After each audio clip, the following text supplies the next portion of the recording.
You got it. Number one, my pride and joy. I got this hat custom made during the pandemic. I want to say it was 2020. I got it custom made because I was inspired by the style of the 1970s and early 80s. Hats like this were worn by guys like Richard Petty, Ramon Ayala, Hank Williams Jr., and the list goes on. It's got a taller crown and a shorter brim. I got it custom made by the D. Barjay Hat Company out of Las Vegas, Nevada. It even has my name on the inside. But after years of wearing it and sweating in this South Texas humidity, it's hard to see it. This hat looks great by itself, but it looks even better with feathers. With the taller crown, these feathers really pop. Number two, this is my ranch hat. I've had it for years, and I use this one for the horses. It's got a bunch of scrapes and bumps, but they're all well earned. I use this one to work outside, but I still take care of it, and so it looks okay. And it's a Stetson. I call my black custom-made hat my pimp hat, and this is pretty much the straw version of that. Similar to my ranch hat, it's got a bunch of bumps and bruises too, but I like that. It gives it character.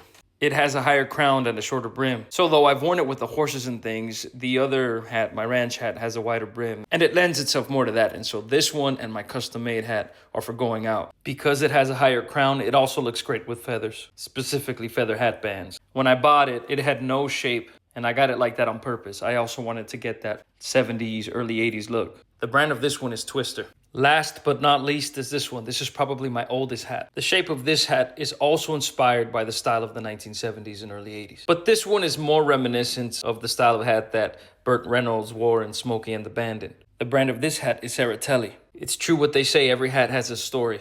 If you look closely, if I get the shadow just right, you can see a crease there.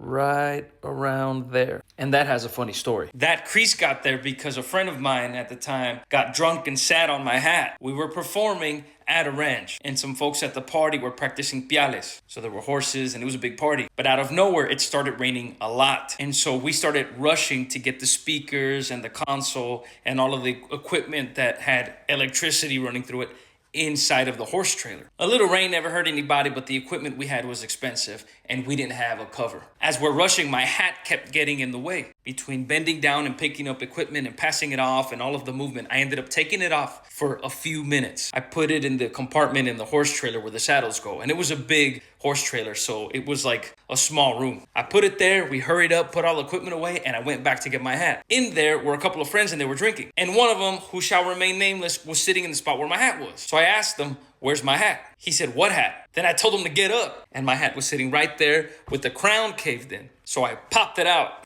I was still in my teens, and I think I had just gotten it, and it was with some hard-earned money. So I was pissed. But hey, it's still around, it looks great, and now it has a story. I only have 4 cowboy hats. Similar to my boots, they all have a specific purpose. And similar to my boots, I've had them all for years. I take good care of my things. I'm not much for material possessions, but when there's something I like that matches what I'm going after, or a specific purpose, if I can afford it, I'll get it. I clean them, try to get them shaped regularly, and I've also got some cool accessories, and so sometimes it looks like I have more hats than I do. Between the different feather hat bands and other accessories, it gives the hats a fresh look. They're uniquely me. Let me know if you have any more questions.